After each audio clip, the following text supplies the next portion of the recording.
یوسف سلطان کے چہرے پہ سایہ سا لہرایا تھا۔ منظر تبدیل ہوا تھا۔ صبح کی سفیدی کی جگہ رات کے اندھیرے نے لے لی تھی۔ جس صوفے پہ اس وقت پروا اور حسینہ بیٹھی تھیں، اس تبدیل ہوئے منظر میں اسی صوفے پہ حسینہ کی جگہ یوسف سلطان بیٹھے تھے، سامنے فروا تھی۔ مطلب تم یہ چاہتی ہو کہ میں اپنی ساری جائیداد کی پاور آف اٹارنی شمس کو دے دوں، تب تم حالے اور سفیر کے رشتے کے لیے رضامندی دو گی؟ اور اگر میں ایسا نہ کروں تو کیا کرو گی؟ سفیر کی شادی میں تمہاری غیر موجودگی میں بھی کروا سکتا ہوں۔ فروا کی پوری بات سننے کے بعد وہ تحمل سے بولے تھے، جی بابا جان، میں یہی چاہتی ہوں، اور ہاں میں جانتی ہوں آپ میری غیر موجودگی میں سفیر کی شادی کر سکتے، لیکن آپ کریں گے نہیں، کیونکہ آپ کسی قسم کی بدمزگی نہیں چاہتے۔ آپ یہ نہیں چاہتے کہ آپ کے گاؤں سے آئے ہوئے رشتہ دار، آپ کے دوست، آپ کے بزنس پارٹنرز اور آپ کے عزیز یہ سمجھیں کہ یوسف سلطان بہو کو شادی کے لیے راضی نہیں کر سکے۔ آپ اپنا بھرم رکھنا چاہیں گے۔ آپ یہ نہیں چاہیں گے کہ کوئی یہ سوچے کہ یوسف سلطان کی سو کالڈ ہیپی فیملی میں دراڑ آ گئی ہے۔ اور اگر آپ کو اپنا بھرم رکھنا ہے تو میری بات ماننی ہوگی۔ ان کا لہجہ حتمی تھا۔ میں اٹارنی سفیر کو دے دیتا ہوں۔ انہوں نے ایک اور حل نکالا۔ کم آن بابا، اگر آپ مجھے بے وقوف سمجھتے ہیں تو میں وہ ہوں نہیں۔ میں نے شمس کا نام لیا ہے، سفیر کا نہیں۔ آپ بس یہ بتائیں کہ آپ کو منظور ہے یا نہیں؟ وہ گویا بیزاری سے بولی تھی۔ یوسف سلطان نے ایک گہری سانس بھری۔ ٹھیک ہے، میں تمہاری بات مان لوں گا، لیکن اگر اس کے بعد کسی بھی قسم کی کوئی بدمزگی ہوئی تو اچھا نہیں ہوگا۔ فروا دل سے مسکرائی تھی۔ اب ایک اور شخص، ایک اور طرف کا پتہ، بس ایک اور چال، ایک اور آدھا ادھورا سچ اور بازی پلٹ جاتی۔ منظر تحلیل ہوا تھا۔ اب یوسف سلطان کے سامنے معراج اور شمس بیٹھے تھے۔ تمہیں اپنے باپ کے فیصلوں پہ شک ہے معراج؟ مجھے منظور ہے بابا جان، جیسا آپ چاہیں، ویسے بھی کمپنی آپ کی ہے، میری نہیں۔ اور کوئی بات کرنی ہے آپ نے؟ معراج، تمہارے بچے بڑے ہو گئے، حالے کی شادی کی عمر ہے، حسن کی پڑھائی کی، اور تم نے کون سی پراپرٹی بنائی ہے؟ تمہارے پاس اپنا ہے ہی کیا، سوائے اس 2 ٹکے کی جاب کے؟ اور ہیمن پروجیکٹ مرزا کو نہ صحیح، لیکن اگر ہیمن اچھی قیمت میں بکتا ہے تو بیچ دو، اپنے بچوں کا مستقبل بناؤ، ان کو آسائشات دو۔ بابا جان نے ان کو سمجھانا چاہا تھا۔ ان کا مستقبل وہ لوگ خود بنا سکتے ہیں بابا۔ میرے بچوں کی تربیت میں نے ایسی نہیں کہ وہ باپ کی طرف سے ملنے والے ورثے پہ بیٹھے رہیں۔ میں نے ان کو ہاتھ پیر مارنا سکھایا ہے، میں نے ان کو گر سکھائے ہیں، میں نے ان کی تربیت کی ہے۔ وہ میرے بچے ہیں بابا، میرا خون۔ ان کو سب پتہ ہے کہ انہوں نے سروائیو کیسے کرنا ہے، انہوں نے خود کو کیسے بنوانا ہے، ان کی صلاحیت کیا ہے، وہ اپنی دنیا خود بنا سکتے ہیں۔ میں ان کی آخرت کا سامان کرنا چاہتا ہوں۔ اگر ان دونوں نے ہیمن پروجیکٹ کو بغیر کسی مفاد یا لالچ کے صرف اللہ کی رضا کے لیے چلایا تو ان کی آخرت سنور جائے گی۔ وہ دنیا سنوار لیں گے، سب بچے سنوار لیں گے، ان کی آخرت سنور جائے گی۔ میرے لیے یہی بہت ہے۔ وہ نرمی سے بول کر خاموش ہوئے تھے۔ میں تمہاری باتیں نہ پہلے سمجھ سکا ہوں نہ آج سمجھوں گا۔ خیر، مجھے یہ کہنا تھا کہ 10 دن بعد حالے کی سالگرہ ہے۔ میں چاہتا ہوں اسی روز سفیر اور حالے کا نکاح کر دیا جائے۔ فروا اور شمس کو کوئی اعتراض نہیں ہے، حالے سے میں بات کر لوں گا۔ کیا تم میرے فیصلے سے اتفاق کرتے ہو؟ وہ معراج کو دیکھتے پوچھ رہے تھے۔ نہیں، مجھے کوئی اعتراض نہیں، لیکن حالے سے بات کرنی ہوگی مجھے، معراج سلطان سنجیدگی سے بولے تھے۔ لیکن بابا جان، بہت سے کام کرنے ہوں گے، ابھی تو ہماری کوئی تیاری بھی نہیں ہے، کچھ وقت تو چاہیے ہوگا ہمیں۔ حسینہ اس سارے وقت میں پہلی بار بولی تھی۔ بھابھی، سب کچھ مل کر کر لیں گے، پریشان نہ ہو آپ، فروا مسکرا کر بولی۔ باقی کسی کو کوئی اعتراض نہیں تھا۔ یوسف سلطان جیسے کھل اٹھے تھے، ان کی سب سے بڑی خواہش پوری ہونے والی تھی، انہوں نے خوش تو ہونا تھا۔ معراج خاموشی سے اٹھ کھڑے ہوئے، ان کا دل بوجھل سا تھا۔ وہ جو لاؤنج میں آئی تو حسن کسی اخبار میں منہ دیے بیٹھا تھا۔ اس کے پاس اور بھی کافی اخبار اکٹھے کر رکھے تھے۔ وہ ایک اخبار کو کھنگالتا اور پھر واپس رکھ دیتا۔ وہ اپنے کام میں اتنا مہو تھا، حالے کی آمد کا بھی پتہ نہیں چلا۔ چھلے ہوئے آلو، یہ تمہیں اخبار پڑھنے کا شوق کب سے جاگ گیا؟ وہ دھپ سے اس کے برابر صوفے پہ بیٹھتے ہوئے بولی تھی۔ اس نے سبز رنگ کی گھٹنوں تک آتی شرٹ کے ساتھ سبزی بڑے بڑے پانچوں والی شلوار پہن رکھی تھی، بال جوڑے میں باندھ رکھے تھے، سے آنکھوں میں اب بھی نیند تھی۔ دیکھ رہا ہوں چچی جان کی خودکش دھماکے کی خبر کہاں چھپی ہے۔ چلو دھماکہ نہ صحیح، کیسے خودکشی کی یہی چھاپ دیتے، لیکن نہیں، ان اخبار والوں سے کچھ نہیں ہوگا۔ وہ اتنے سنجیدہ سے انداز میں بولا تھا کہ حالے نے اس کو گھور کر دیکھا۔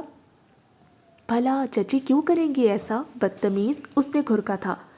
تمہاری اور سفیر بھائی کی شادی کی ڈیٹ فکس ہوگی، انہوں نے تو مننا ہی ہے، یا پھر کل کی اخبار میں تمہارے مرڈر کی نیوز چھپے گی۔ لیکن یہ تو طے ہے کہ فروا خانم یہ شادی نہیں ہونے دیں گی۔ وہ چمکتی آنکھوں سے مسکراہٹ دبا کر بولا تھا۔ اللہ اللہ کتنا فضول بولتے ہو تم، شادی ہوگی اور تم سب دیکھوگے؟ ہاں ویسے مجھے بھی شادی کرنی ہی نہیں تھی، لیکن میں کیا کروں، کل رات دادا جان نے مجھے بہت فورس کیا ہے، ان کی خوشی کے لیے مجھے ماننا پڑا، وہ اپسیٹ لگتی تھی۔ ایک بات کہوں حالے، تم سفیر بھائی سے شادی نہ کرو، وہ یکدم سنجیدگی سے بولا تھا۔ حالے نے سر صوفے کی پشت سے ٹکا لیا اور تھوڑی دیر بعد جب بولی تو اس کی آواز میں تکان سی تھی۔ کیوں نہ کروں، کوئی وجہ تو ہوگی۔ شاید وہ خود کو بھی کوئی توجہ پیش کرنا چاہتی تھی۔ تم باتیں منوانے کی عادی ہو، تم باس لیڈی ہو سفیر بھائی، اور تمہاری بنے گی نہیں، تم ان کے ساتھ ایک بے رنگ زندگی گزارو گی، اور ہارون تم ان کے ساتھ بہت خوش رہ سکتی ہو۔ حالے وہ تمہاری باتیں ماننے کا عادی ہے، اس کو تمہاری سننا اچھا لگتا ہے، میرے حساب سے وہ تمہارے لیے بیسٹ ہے، لیکن پھر بھی جو تم چاہو۔ اس نے کندھے اچکائے۔ حالے خاموش رہی، کچھ بولی نہیں۔ اسی وقت ہارون بھی گنگناتا ہوا لاؤنج میں داخل ہوا تھا۔ حالے نے اس کو دیکھا تھا، اس کے ہونٹوں پہ پھیکی سی مسکراہٹ آئی تھی۔ ہارون نے اسے نوٹ نہیں کیا، وہ اسی طرح گنگناتا اس کے پاس آ کر بیٹھ گیا۔ کیا ہوا ہے کزن، اتنی اپسیٹ کیوں ہو؟ وہ حشاش پرشاس سا بولا۔ حسن جاؤ نرگس سے کہو ہارون کے لیے کافی لے کر آئے۔ حالے جواب دینے کے بجائے حسن سے بولی تھی۔ صاف صاف کہو، اپنی بات میں مجھے شامل نہیں کرنا چاہتے؟ میں مہذب طریقے سے اٹھ جاتا۔ ویسے بھی بہن، ہماری عادت نہیں ہے کسی کی سنگن لینے کی، ہم تو بس اپنے کام سے کام رکھتے ہیں۔ وہ محلے کی فسادن آنٹیوں کی نقل اتارتا بولا تھا، لیکن حالے کی جانب سے کوئی جواب نہ پا کر خاموشی سے اٹھ گیا۔ اب کہ ہارون کو پریشانی ہوئی۔ کچھ ہوا ہے کیا حالے، مجھے بتاؤ۔ اس سفیر نے کچھ کہا ہے، کچھ بولو بھی۔ اس کی گرے آنکھوں میں واضح فکر تھی۔ وہ مجھے تنگ کرنے لگا ہے ہارون، پتہ نہیں کیوں، مجھے لگتا ہے جیسے مجھ سے غلطی ہوگی ہے، میں جلد بازی کر بیٹھی ہوں۔ یہ وہ سفیر نہیں ہے جس کو میں نے پسند کیا تھا، جس سے میں شادی کرنا چاہتی تھی۔ تمہیں پتہ ہے رات انہوں نے مجھ پہ کتنا شاؤٹ کیا، جسٹ بیکاز میں نے ان کی کال نہیں پک کی۔ ان کو لگتا ہے کہ میں جان بوجھ کر ایسا کرتی ہوں تاکہ میری ویلیو بڑھے، اور بابا اور چچا کے بیچ جو کچھ بھی ہو اس بارے میں مجھے میرے بابا سے بات کرنی چاہیے۔ یہ ان دونوں بھائیوں کا مسئلہ ہے، میں کیوں بیچ میں پڑوں؟ کل اس 40 منٹ کی کال پہ انہوں نے اتنا کچھ بولا ہے کہ میں شک میں مبتلا ہو گئی ہوں۔ وہ شراب پیتے ہیں، ان کی کئی لڑکیوں سے دوستیاں ہیں، ہم دونوں بہت الگ ہیں۔ مجھے لگتا ہے میں غلط ایکویشن میں پھنس گئی ہوں، میں کیا کروں، کچھ سمجھ نہیں آتا۔ وہ آنکھیں بند کیے سر کو صوفے کی پشت سے ٹکائے بول رہی تھی۔ ہارون بس اس کو دیکھ کر رہ گیا۔ اس کو چھوڑ دو حالے، ختم کر دو یہ تعلق، آگے جا کر وہ تمہیں بہت ہرٹ کرے گا۔ وہ تم سے محبت نہیں کرتا، اس نے خود یہ بات کہی ہے مجھ سے۔ تم میرا یقین کرو، وہ بس تم سے متاثر ہوئے اور کچھ نہیں۔ وہ بس تمہیں، وہ کچھ اور بھی کہتا کہ کسی اپنے عقب سے آنے والی آواز پہ خاموش ہو گیا۔ اوہ، تو یہ کلاسز تم اس سے لیتی ہو، گریٹ۔ اس آواز پہ حالے کرنٹ کھا کر سیدھی ہوئی تھی۔ سفیر لاؤنج کے دہانے پہ کھڑا چپتی نظروں سے ان دونوں کو دیکھ رہا تھا۔ تم ہماری ذاتی باتیں اس کو بتاتی ہو، اور یہ اس کی اتنی جرأت کہ یہ تمہیں میرے خلاف بہکائے؟ حالے افسوس ہو رہا ہے مجھے تم پہ، میں تو یہاں تم سے رات کی ساری باتوں پہ معافی مانگنے آیا تھا، اور تم یہاں میرے ہی خلاف محاذ کھولے بیٹھی ہو۔ سفیر بات کو غلط رخ مت دے، ہم بس بات کر رہے تھے، اور میں کوئی بچی نہیں ہوں جو کسی کی باتوں میں آ جاؤں گی۔ وہ نرمی سے بولی تھی، وہ اس وقت جھگڑا نہیں چاہتی تھی۔ جبکہ ہارون اٹھ کھڑا ہوا۔ میں چلتا ہوں، تم دونوں بات کر لو۔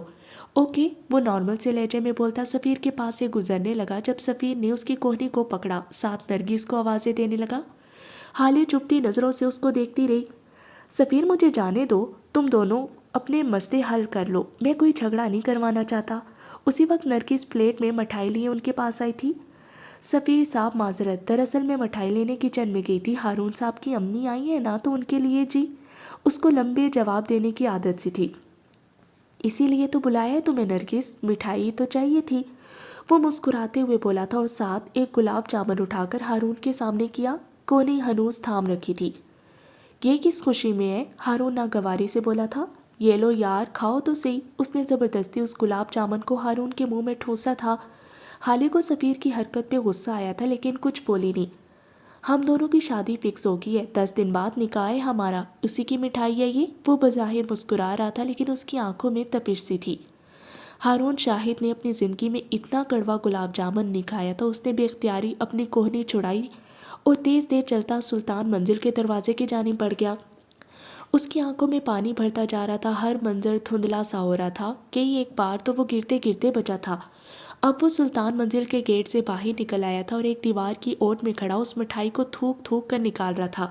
کبھی شرٹ کی آستین سے زبان کو رگڑ رہا تھا۔ کڑوا پن ایسا تھا کہ ختم نہیں ہوتا تھا۔ اس کو لگ رہا تھا اس کا سانس بند ہو رہا ہے۔